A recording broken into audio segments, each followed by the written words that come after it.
I realized something was terribly wrong the instant I watched a little girl unlock my front door with a vacation rental code I had never given anyone. She smiled, hugged a stuffed bear against her chest, and ran into my cabin as if she had been invited there. Her parents followed behind carrying coolers, fishing poles, and suitcases onto the porch my late wife and I built together nearly 20 years earlier. I remained behind the wheel of my truck, staring at the scene without moving. For days earlier, I had driven almost 200 miles to help an old friend repair storm damage on his ranch. I expected to return to a quiet weekend by the lake. Instead, complete strangers were settling into the one place my family treasured more than any other. What unsettled me most was not that they were there. It was how comfortable they looked. Nobody glanced over a shoulder. Nobody hurried. Nobody behaved like someone trespassing. They looked exactly like families arriving for a vacation they had planned for months. I stepped out of my truck and walked toward the porch, reminding myself that anger rarely solves anything before the facts are known. A man about my age noticed me first and offered a friendly wave. "Beautiful place," he said with an easy smile. "We cannot believe we finally found an opening." Before I could answer, his wife entered another code into the keypad beside my front door. The lock flashed green. The deadbolt clicked open. She disappeared inside my cabin without the slightest hesitation. I felt my stomach tighten. Emily convinced me to install that electronic lock years earlier because she always believed a little extra security was worth the investment. Watching someone else open it so casually felt strangely personal. "Excuse me," I asked as calmly as I could. "Who gave you that access code?" The man looked genuinely confused. "Our host," he answered while pulling out his phone. "She sent it this morning through Airbnb." He turned the screen toward me, obviously expecting to clear up what he believed was a simple misunderstanding. Instead, the moment I saw the listing, every hope that this involved the wrong property disappeared. The photographs showed my cedar porch, my private dock, my stone fireplace, and the handcrafted dining table my father built more than 30 years earlier. There was even a picture of the porch swing Emily insisted belonged in exactly one corner because it gave us the perfect view of the sunset across the lake. Someone had not only entered my home, they had carefully photographed the memories my family spent decades creating. Then I looked at the name beneath the listing. Karen Whitmore. My heart sank. Everyone living near Pine Ridge Estates knew Karen. She had served as president of the Homeowners Association for years. She also had absolutely no ownership interest in my cabin. I continued scrolling. 63 five-star reviews. Nearly every weekend booked through the next several months. Holiday rates. Cleaning fees. Detailed house rules. Local restaurant recommendations. Professional photographs. This was not a fake advertisement someone created overnight. It looked like a successful vacation rental business that had been operating for quite some time. The father studied my expression before asking quietly, "Are you with the property management company?" I looked directly at him and slowly shook my head. "No," I replied. "I own this cabin." The smile disappeared from his face. His wife stepped back onto the porch holding 2 grocery bags. The children stopped talking. For several long seconds, nobody moved. Finally, the father looked back at his reservation confirmation. "That cannot be right," he said almost to himself. "She has dozens of reviews. We booked this place almost 3 months ago." 3 months. That single sentence told me this was never an isolated mistake. Someone had been renting my family's cabin for an entire season without my knowledge. I assured the family they had done nothing wrong because they had trusted a respected booking platform, and every confirmation they received appeared legitimate. As they quietly gathered near the fire pit, I opened the listing on my own phone. The deeper I looked, the worse it became.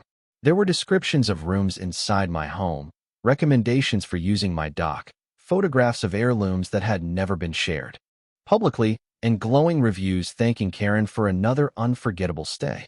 Then one detail stopped me cold. A new reservation was scheduled to arrive the following evening, and beneath it Karen had posted a cheerful reply less than 10 minutes earlier. "I cannot wait to welcome you to my favorite place on the lake." She still believed she would be the one greeting the next guests. She had absolutely no idea I was already home. The families apologized several times, even though they had done absolutely nothing wrong. They had searched for a quiet lakeside vacation, paid through a trusted booking platform, packed their vehicles, and driven nearly 300 miles believing they had rented a legitimate cabin. They were not trespassers. They were customers who had been deceived just as completely as I had. I asked if they would wait outside for a few minutes while I tried to understand what had happened. The father agreed immediately. "If this really is your cabin," he said, "we want to help however we can." That single sentence told me everything I needed to know about the people standing on my porch. Honest people do not become dishonest simply because someone else has lied to them. While they gathered near the fire pit, I continued studying the Airbnb listing on my phone. The deeper I looked, the more carefully planned it appeared. The photographs were professionally composed. Morning sunlight reflected across my dock. The stone fireplace glowed with a welcoming fire. The cedar dining table my father built by hand had somehow become the centerpiece of a luxury vacation advertisement. Emily's flower garden was described as the perfect place to enjoy coffee while watching the sunrise over the lake. Reading those words felt strangely unsettling because they transformed deeply personal memories into polished marketing copy. Then I opened the reservation calendar. Nearly every weekend for the previous 4 months had already been booked. Holiday weekends carried premium pricing. There were cleaning fees, occupancy limits, cancellation policies, pet rules, and detailed check-in instructions written with remarkable confidence. According to the listing, the property was professionally managed by Pine Ridge Estates Community Hospitality Services. I had lived beside Pine Ridge Estates for years, and I knew no such company existed. Whoever built this operation had invented an entire business around property they never owned. I moved down to the reviews. Families praised peaceful mornings on the dock, evenings around the fire pit, and sunsets from the porch swing. One guest thanked Karen for recommending a local barbecue restaurant that happened to be my favorite place in town. Another complimented the thoughtful welcome basket waiting inside the kitchen. Every review described Karen as a gracious and attentive host. Then something caught my attention. A family thanked her for making Thanksgiving unforgettable. Another described spending Christmas beside the fireplace. I quietly opened my own calendar. During both holidays, I had been visiting relatives in Missouri. Karen had not stumbled onto an empty cabin by coincidence. She knew exactly when I would be away. That realization changed everything. This was not opportunistic. It was planned. The father walked over holding his phone. "Would it help if I forwarded every email she sent us?" he asked. "We kept everything." I smiled for the first time that afternoon. "Yes," I answered. "Please send me every message." Within minutes, my inbox filled with reservation confirmations, payment receipts, check-in instructions, and direct conversations with Karen. Her messages sounded warm, professional, and reassuring. She thanked guests for choosing Pine Ridge Estates, reminded them to respect neighboring property owners, suggested hiking trails around the lake, and even included instructions for using my fireplace, my dock, and my workshop. The workshop was labeled as private owner's storage. Those 3 words stayed with me. Owner's storage. Karen had actually written them while presenting herself as the owner. I slipped my phone back into my pocket and slowly looked around the property. Fresh tire tracks marked the gravel driveway. The grass around the fire pit had been worn down from repeated use. Someone had recently replaced the propane tank beside the grill. This had happened many times before. Most people would have climbed into their truck and driven straight to Karen's office demanding answers. For a brief moment, I considered doing exactly that. Then I remembered something my father repeated whenever emotions threatened to outrun common sense. "The loudest person rarely wins," he always said. "The person with the best records usually does." I walked into my study, pulled an old leather notebook from the desk drawer, wrote the date across the first blank page, and began documenting every fact I could verify. As I finished the first page, another Airbnb notification appeared on my phone. Karen had just accepted the reservation for the following weekend and replied publicly beneath it, thanking the guests for choosing our family cabin and promising to greet them personally when they arrived. She was no longer simply renting my property. She was rewriting my family's story, and she still had no idea that someone had finally started keeping records of every decision she made. After the families found rooms at a nearby lodge for the night, Cedar Hollow Cabin became quiet again. Normally, that silence was my favorite part of living by the lake. That evening, it felt different. Every room reminded me that someone had been treating my home like a business while I had no idea it was happening. I walked slowly through the cabin without moving a single object. Fresh towels had been folded neatly in the guest bedroom. A basket filled with local snacks sat on the kitchen counter beside a handwritten welcome card thanking visitors for choosing Pine Ridge Estates vacation rentals. I picked up the card carefully and turned it over. Printed on the back was a professionally designed company logo I had never seen before. Karen had not simply posted an online listing. She had built an entire brand around property she did not own. I slipped the card into a large evidence envelope before walking into the small office at the back of the cabin. Inside an old wooden cabinet sat the recording system connected to my exterior security cameras. Emily convinced me to install them years earlier after a nearby cabin experienced several break-ins during hunting season. At the time, I thought she was worrying too much. Looking back, I was grateful she had insisted. I opened the archive and began reviewing footage from the previous several months. Karen's dark gray sport utility vehicle appeared far more often than I expected. She usually arrived 1 or 2 days before new guests. Sometimes she came alone. More often, 2 assistants followed in another vehicle carrying groceries, clean linens, flowers, and storage bins filled with supplies. They unlocked my front door with complete confidence, cleaned every room, arranged furniture, replaced towels, and prepared the cabin exactly the way a professional vacation rental company would. Nobody behaved like they were trespassing because they genuinely believed they belonged there. I continued making notes in my leather notebook, recording dates, arrival times, vehicle descriptions, and every detail visible on the cameras. Then something unusual caught my attention. Karen never visited without carrying either a clipboard or a tablet computer. Every trip followed the same routine. She inspected the porch, walked the dock, photographed the living room, checked supplies, and marked items on a digital checklist before leaving.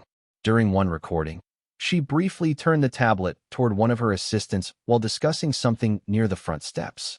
I paused the video and enlarged the image as much as possible. The screen was slightly blurred, but one heading remained readable: Property Asset Inspection. Directly beneath those words was my cabin's street address. I stared at the screen for several seconds before writing the timestamp into my notebook. Someone had officially added my home to an inventory system. I kept reviewing footage late into the evening. Every reservation followed exactly the same pattern. Karen arrived. The cabin was prepared. Guests checked in. Guests checked out. Karen returned to clean, restock, photograph the property again, and prepare for the next family. This was no longer beginning to look like a side business. It had become a carefully organized operation. Then another detail caught my attention. While reviewing Karen's public responses to guest reviews, I noticed she repeatedly thanked visitors for choosing our collection of premium lake properties. I stopped reading and went back through every response. The phrase appeared again and again. Our collection.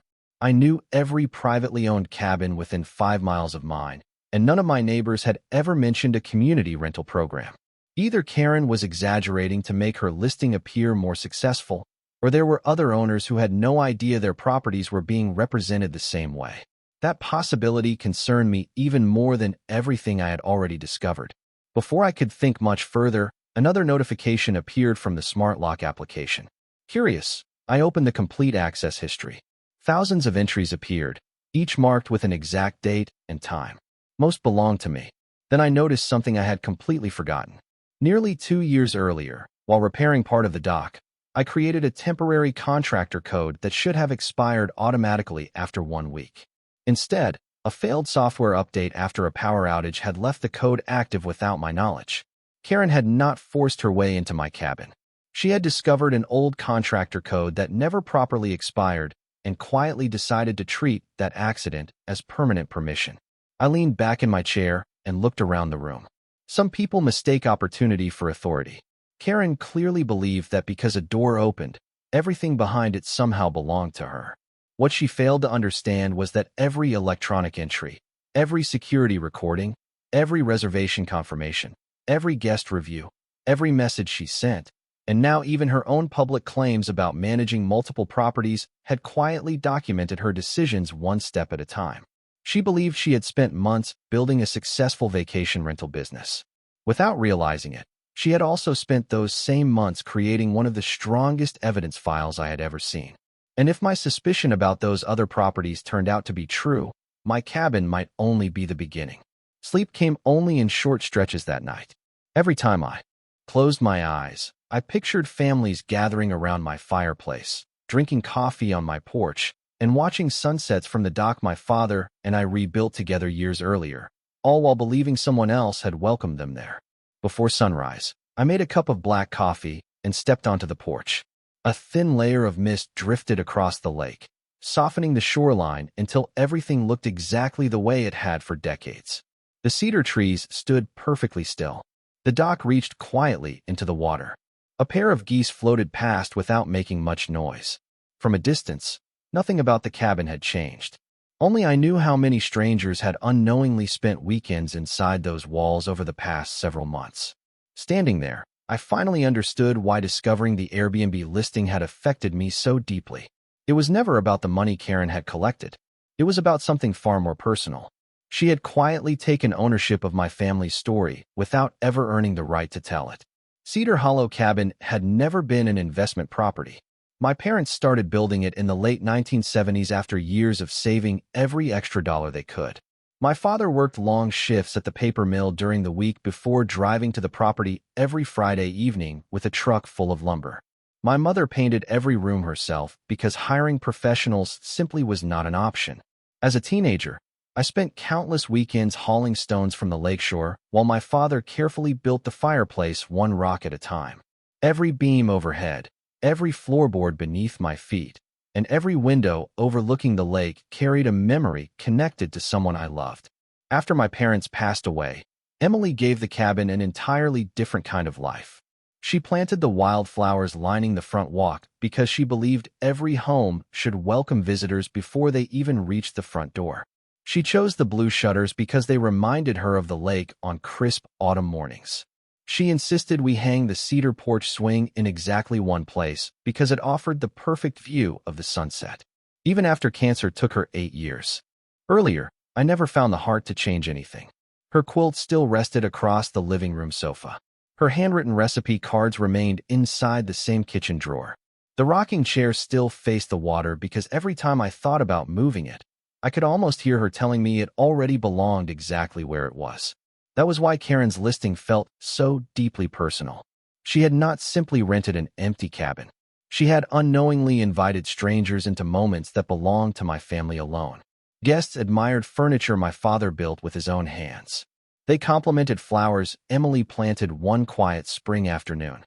They celebrated birthdays and anniversaries beside a fireplace representing years of sacrifice and hard work. None of those families intended any harm because none of them knew the truth. They believed the story Karen had carefully written for them. According to her listing, the cabin belonged to a professionally managed collection of premium lake properties operated by Pine Ridge Estates. That description bothered me more than it had the day before. I opened the listing again and reread every public response Karen had written beneath guest reviews. The same phrase appeared over and over. Our collection of premium lake properties. The words no longer sounded like harmless marketing. They sounded like a claim. If my cabin was being presented as part of a larger portfolio, then either Karen was exaggerating to attract more bookings, or someone else might be experiencing the same thing without realizing it. I made a note in my notebook to ask Clara about that possibility before taking another sip of coffee. Then I remembered something my father used to say whenever neighbors argued over property lines. He would tap the old deed resting inside his desk drawer and smile. People can make claims all day long, he would tell me. The courthouse only believes the ones supported by records. At the time, I thought he was talking only about legal paperwork. Standing on that porch years later, I finally understood what he really meant. Paperwork protects ownership, but patience protects the opportunity to let that paperwork matter. I walked back inside and slowly looked through every room once again. Nothing had been damaged. Nothing had been stolen.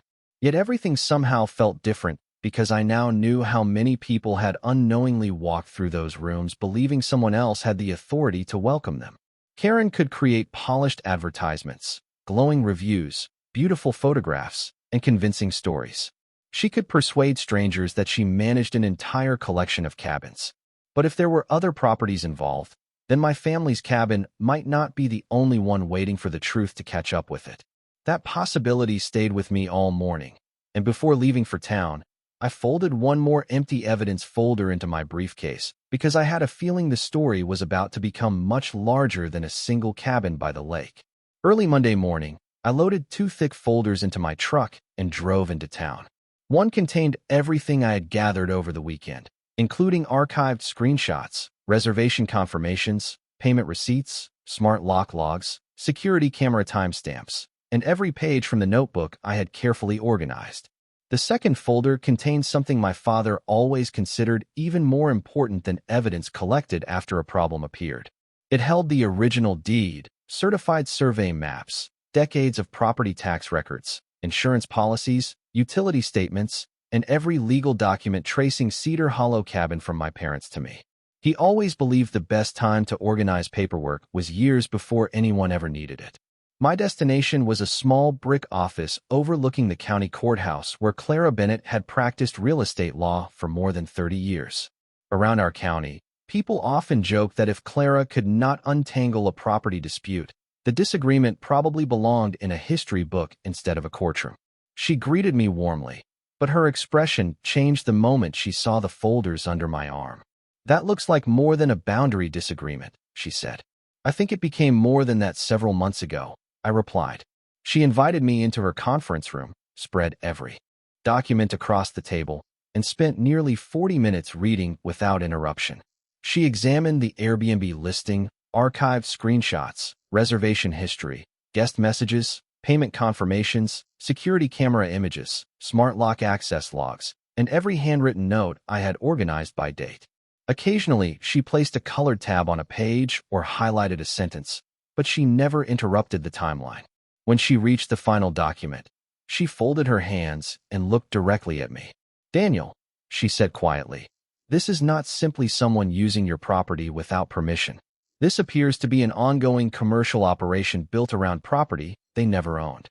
Hearing those words changed the way I viewed everything. Until that moment, I had been thinking like a homeowner dealing with trespassing. Clara was looking at the larger pattern. Every reservation generated income. Every guest message documented another transaction. Every review encouraged future bookings. Every public response reinforced Karen's claim that she managed the property. It was not one poor decision repeated many times. It was a business model. Then Clara paused on one page inside my notebook.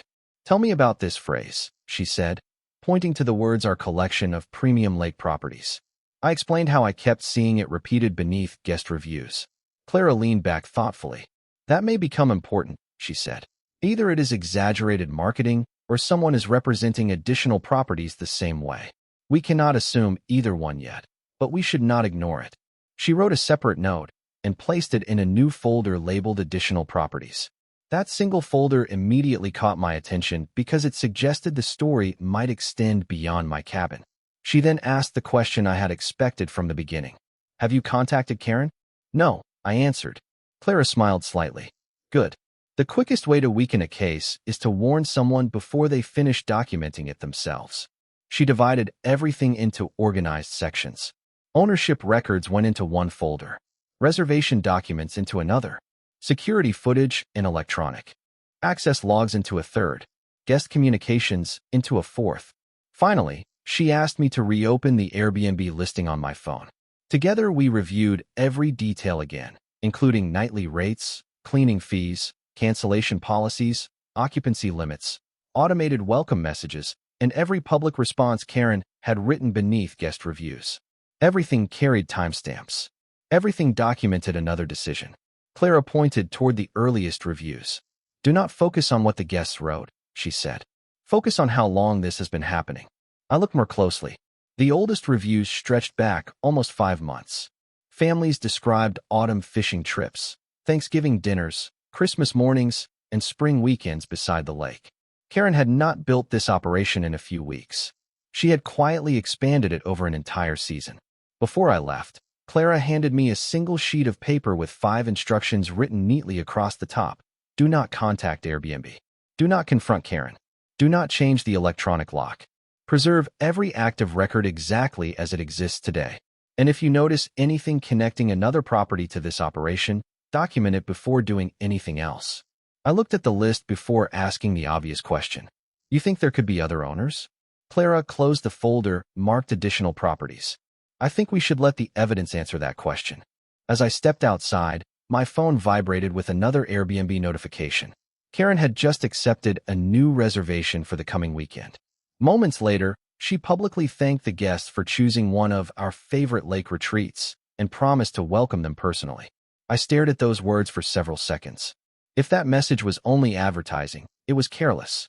If it was true, then my family's cabin was not the only property at the center of this story. The next several days unfolded with almost perfect routine, and that routine told me something important. Karen had absolutely no idea anyone was watching. Every morning, I checked the reservation calendar before making coffee, and every evening I reviewed the newest footage from the exterior security cameras. Nothing about the operation changed. On Wednesday morning, Karen arrived shortly after 9 o'clock in the same dark gray sport utility vehicle I had seen so many times in the recordings. Two assistants climbed out behind her carrying fresh bed linens, grocery bags, flowers, and several storage bins filled with cleaning supplies. They moved with the confidence of people following a system they had repeated dozens of times.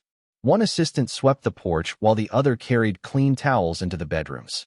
Karen walked slowly through every room holding a tablet computer, stopping every few minutes to compare what she saw with a digital checklist before tapping another item complete.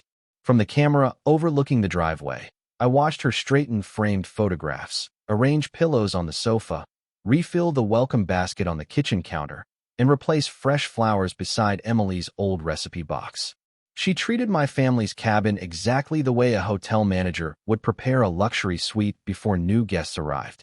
Watching someone move so comfortably through a place filled with my family's memories was unsettling, but it also confirmed something Clara had already suspected. Karen no longer behaved like someone borrowing another person's property. She behaved like someone convinced she owned the operation. I remained nearly half a mile away on an old logging road overlooking the cabin through the binoculars I normally used for birdwatching. More than once I thought about driving down the hill and asking the one question that refused to leave my mind. Why? Why would someone who already held a respected position inside the community risk everything for property that obviously belonged to someone else? Every time I considered confronting her, I remembered Clara's advice. Evidence grows strongest when people believe nobody is paying attention. Shortly after noon, another notification appeared on my phone. The Airbnb listing had just been updated again. I opened the page and immediately recognized several new photographs. Fresh flowers rested on the dining table. Clean towels had been folded neatly across the guest bed. Afternoon sunlight reflected across the lake from the end of my dock. Karen had uploaded photographs taken only minutes earlier inside my cabin. Beneath them, she welcomed another family and thanked them for choosing one of our signature lake retreats. I paused. The wording had changed again. Earlier, she referred to a collection of premium lake properties. Now she described my cabin as one of our signature retreats. Curious, I searched her public profile instead of the individual listing. What I found immediately caught my attention. Her host profile displayed dozens of glowing reviews, but only one active property remained visible. The review count was far too high for a single cabin. That meant other listings had existed before or had recently been removed from public view. I quickly captured screenshots of everything before anything could change.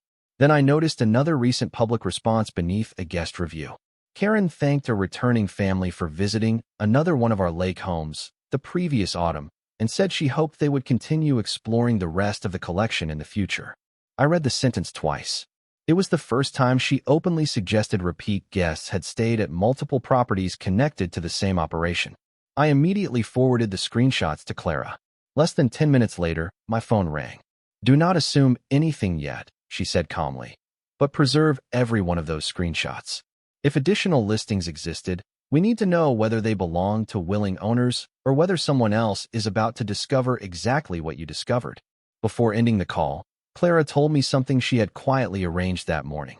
The sheriff's office had already reviewed the ownership records, the smart lock logs, the reservation history, and the timeline we assembled.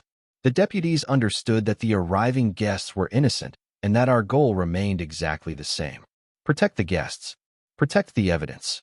Let the documents answer every question. As the afternoon sun settled lower across the lake, Karen and her assistants finished preparing the cabin, loaded the empty storage bins into their vehicle, and drove away. Less than 30 minutes later, another message appeared through the reservation system. The family arriving on Friday thanked Karen for recommending a scenic route through the Ozarks and said they expected to arrive just before sunset. Karen replied almost immediately. She wished them a safe trip, reminded them that their electronic access code would activate upon arrival, and ended her message with a sentence that made me close my phone for a moment. "I cannot wait to welcome you back to our favorite cabin on the lake." Back. That single word stood out more than anything else she had written. Either those guests had stayed there before, or Karen had become so comfortable with her own story that she no longer noticed the details. Either possibility worked in our favor. She still believed another ordinary weekend was about to begin. She had no idea that by the time her next guests reached the cabin, every word she had written would already be waiting for her. Friday afternoon arrived exactly when the reservation calendar said it would. The sky was clear, the lake was calm, and Cedar Hollow Cabin looked exactly the way it had in Karen's newest photographs. From a distance, everything appeared perfect. That was the illusion she had spent months creating. At 3:14 in the afternoon, my phone vibrated with a smart lock notification. The temporary access code had just been activated. Seconds later, the front gate camera showed a full-size pickup truck towing a fishing boat turning slowly onto my private gravel road. Behind it came another sport utility vehicle loaded with bicycles, coolers, folding chairs, and two excited children pointing toward the water. According to the reservation confirmation Clara had preserved earlier that week, they had driven nearly 400 miles for this vacation. Watching them arrive reminded me once again that they were never the people I was trying to stop. They were simply another family trusting information that appeared completely legitimate. From a wooded overlook nearly half a mile away, I watched through my binoculars as everyone climbed out smiling. One couple stopped to take photographs before unloading a single bag. The children raced toward the porch while their grandparents admired the lake. Emily would have loved seeing a family making memories there. What she never would have imagined was someone selling those memories as though they belonged to her. Less than 10 minutes after the guests arrived, Karen's familiar dark gray sport utility vehicle rolled into the driveway. She stepped out carrying a wicker basket filled with locally roasted coffee, homemade preserves, fresh pastries, and brochures highlighting nearby hiking trails and fishing spots. She greeted every member of the family by name before they even introduced themselves. She shook hands with the parents, knelt to greet the children, and pointed toward the dock while recommending the best place to watch the sunset. If I had not known the truth, I probably would have believed she owned the property herself. Confidence has a remarkable way of making borrowed authority look genuine. One of the fathers thanked her for answering every question before the trip. Karen smiled warmly and said she wanted every guest to feel at home from the moment they arrived. Another guest complimented the photographs on the listing, saying the cabin looked even better in person. Karen accepted the compliment naturally before explaining where extra blankets were stored and reminding everyone to lock the front door before bedtime. Every sentence she spoke reinforced the image she had spent months creating. Then the same young boy carrying a fishing rod looked up at her and asked, "Did your family build this cabin?" Karen smiled without the slightest pause. "Yes," she answered. "We have taken care of this place for generations. It has always been one of our favorite family properties." I slowly lowered my binoculars. That statement was different from anything she had written online. It was no longer polished advertising. It was a direct claim made in front of witnesses. I quietly wrote the time into my notebook. 6:26 in the evening. Only a minute later, my phone rang. It was Clara. "The deputies are 5 minutes away," she said calmly. "Do not approach the property yet." "Understood," I replied. She paused before adding one final instruction. "Wait until she finishes introducing herself as the owner. Let every statement come from her. The strongest evidence is always volunteered." I slipped the phone back into my pocket and looked toward the cabin again. Karen was now standing on the porch answering another question from one of the guests. "How many cabins do you manage?" the man asked casually. Karen laughed.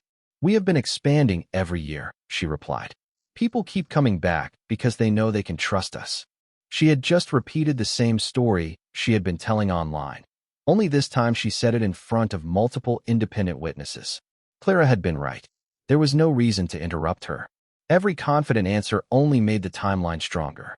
Then my phone vibrated one final time. A simple message appeared from Clara. They just turned onto your road. I looked toward the entrance to my property. Two county sport utility vehicles had just appeared beyond the trees, moving slowly toward the cabin without lights or sirens. Karen was still smiling, still welcoming guests, and still completely convinced another profitable weekend had just begun. She had no idea that within the next few minutes, every story she had spent months telling would be measured against the only story that had ever mattered, the one already recorded at the county courthouse. The first county sport utility vehicle rolled slowly through the entrance without flashing lights or a siren. A second vehicle followed a few moments later, stopping several yards behind the first. Their arrival was calm, professional, and almost quiet enough to go unnoticed if everyone had not already been standing outside. The families paused in the middle of unloading coolers and folding chairs, exchanging curious glances as two deputies stepped onto the gravel driveway. Karen looked toward the vehicles with a brief flicker of surprise before replacing it with the same confident smile she had worn all afternoon. She walked forward as though she expected nothing more than a routine conversation.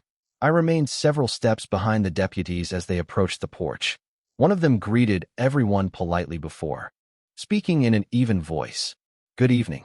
Before anyone continues checking into this property, we need to verify who has the legal authority to lease it. Karen answered almost immediately. Officer, there must be some misunderstanding, she said with complete confidence. I am the property manager for Pine Ridge Estates Vacation Rentals. Everything here has already been arranged. The deputy nodded courteously. Do you own this property? Karen smiled as though the answer should have been obvious. Ownership is not really the issue, she replied. The Homeowners Association manages properties throughout this area. The deputy remained perfectly calm. Today, ownership is exactly the issue. Do you own this parcel? Karen hesitated for the first time before answering. The association has overseen this cabin for quite a while. That was not my question, the deputy replied. Do you own it? Karen's smile tightened slightly. No, but I have authority to manage it. Can you show me where the owner granted you that authority? The deputy asked. Karen immediately opened the leather portfolio she had been carrying all afternoon. She confidently removed reservation confirmations, guest welcome packets, cleaning schedules, printed calendars, payment summaries, and copies of upcoming bookings before handing them over. The deputy reviewed every page carefully and then returned the stack. These documents confirm reservations, he said calmly. They do not establish legal authority to lease private property. Karen drew a slow breath. The Homeowners Association has always handled cabins like this. Can you provide a signed management agreement? The deputy asked. Karen looked back into the portfolio. Not with me. Can you provide one electronically? I would have to check. Can you identify the document where the owner authorized you to rent this cabin? For the first time all afternoon, Karen did not answer immediately. She turned page after page inside the portfolio. Reservation confirmations, cleaning schedules, guest correspondence, marketing brochures, house rules, beautifully organized paperwork, but nothing connecting her to the legal owner. At that moment, I stepped forward and handed the deputy the binder Clara and I had prepared. Inside were certified copies of the recorded deed, survey maps, property tax records, insurance documents, utility statements, and every transfer document tracing Cedar Hollow cabin from my parents to me. A second deputy compared the parcel number printed on the deed with the information displayed on a secured county tablet. Nobody interrupted. Nobody argued. Even the children stood quietly beside their parents while official records were reviewed one page at a time. After several minutes, the second deputy looked up. County records confirm continuous ownership by Mr. Daniel Harper. He announced clearly enough for everyone gathered on the porch to hear. There is no recorded agreement granting leasing authority, management authority, operational control, or agency authority to Pine Ridge Estates, the Homeowners Association, or any representative acting on its behalf. Silence settled across the driveway. One father slowly lowered the welcome packet Karen had handed him only minutes earlier. Another guest quietly looked from Karen to me and then back to the certified deed resting on the porch table. Karen tried once more. The association has always understood that this cabin was part of our community program, she insisted. The deputy nodded politely. An understanding is not the same as authorization. Do you have any documents signed by the owner? Karen searched through the portfolio again, this time far less confidently. Not at the moment. Do you have any recorded agreement filed with the county? No. Do you have any written authorization from Mr. Harper? Karen looked toward me for the first time since the deputies arrived. She did not answer. Just then Clara walked up carrying another file box and placed several organized folders beside the deed. Inside were archived copies of the Airbnb listing, reservation histories, guest communications, payment confirmations, smart lock access logs, security camera images, and screenshots documenting every public response Karen had posted over the previous several months, including the messages describing my cabin as one of our signature lake retreats and part of our collection of premium lake properties. One deputy quietly compared the timestamps from the smart lock with the reservation calendar, while another reviewed the photographs showing Karen preparing the cabin before every guest arrival. Every record matched the next one. One of the fathers looked at Karen in complete disbelief. "You told us your family had owned this place for generations," he said softly. Karen opened her mouth to answer, but stopped before a single word came out. Nobody else spoke either. The only sounds were the wind moving through the cedar trees and the pages of the certified deed resting quietly on the porch table. In that moment, every polished advertisement, every glowing review, every confident welcome message, and every story Karen had spent months creating carried less weight than a single recorded document filed years earlier at the county courthouse. And for the first time since this entire ordeal began, it was no longer my word against hers. It was simply the truth standing beside the paperwork that had been waiting there all along. The deputies remained at the cabin long after the questions had been answered because there was still important work to complete. They spoke privately with each family, carefully explaining that the reservations had been arranged by someone who had never possessed verified legal authority to lease the property. Every guest was assured they had acted in good faith by relying on information presented through a trusted booking platform. Clara helped each family organize copies of reservation confirmations, payment receipts, and message histories so they could begin requesting refunds. Nobody argued. Nobody blamed anyone else. Most of them simply looked disappointed that a vacation they had planned for months had begun with confusion instead of the peaceful weekend they expected. Before leaving, the father who had first greeted me walked over and held out his hand. "I am sorry," he said quietly. "We believed every word because everything looked legitimate." I shook his hand and smiled. "You trusted the information you were given," I replied. "That is what reasonable people are supposed to do." As the last family drove away, the driveway became quiet again. The deputies completed their reports, documented the certified ownership records they had verified, and collected copies of the evidence Clara had carefully organized. Before leaving, one deputy looked toward Karen one final time. "If anyone asks who owns this property," he said calmly, "the answer has already been recorded for years." He did not raise his voice. He did not need to. The statement carried more weight than any argument ever could. During the following week, the Airbnb listing disappeared completely. Every photograph of my porch, my dock, my fireplace, Emily's flower garden, and my family's dining table vanished from the website. The reservation calendar showed no future bookings. The profile that had proudly displayed dozens of glowing reviews no longer advertised Cedar Hollow Cabin. 2 days later, I received a brief notification from Airbnb confirming that the listing associated with my property had been removed following a review of the ownership documentation that had been provided. It was only a few sentences long, but it marked the quiet end of a story Karen had spent months trying to write. Clara later reminded me that preserving archived copies before anything disappeared had been one of the smartest decisions we made because digital evidence can vanish overnight, while recorded county documents remain exactly where they belong. I spent the next several days replacing every electronic access code, installing a new smart lock, updating the security system, and changing every physical key connected to the cabin. Those changes were not driven by anger. They were simply part of protecting a home my family had spent nearly half a century building. Around the lake, people naturally began asking why the steady stream of vacation guests had suddenly stopped. I never felt the need to explain the entire story. The truth had already spoken through the documents. and in a small community, official records usually travel farther than rumors. Several neighbors quietly stopped by over the next few weeks. More than one admitted they had seen unfamiliar vehicles, coming and going for months, but assumed everything was legitimate because Karen always acted with complete confidence. One older neighbor looked across the lake before smiling to himself. "Confidence can look a lot like ownership," he said, "right up until somebody asks for the paperwork." I never forgot that sentence because it explained the entire experience better than I ever could. About a month later, an envelope arrived in my mailbox without a return address. Inside was a handwritten note from the father who had unknowingly rented the cabin.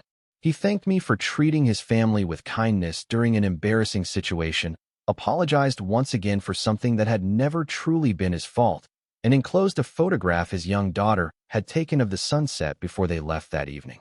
On the back she had written, "I hope the real owner gets to watch this every summer." I stood there holding that photograph much longer than I expected. Then I placed it inside the same drawer where Emily kept her handwritten recipe cards because, in its own way, it had become part of the cabin's story too. A few evenings later, I carried my father's old fishing rod down to the dock just before sunset.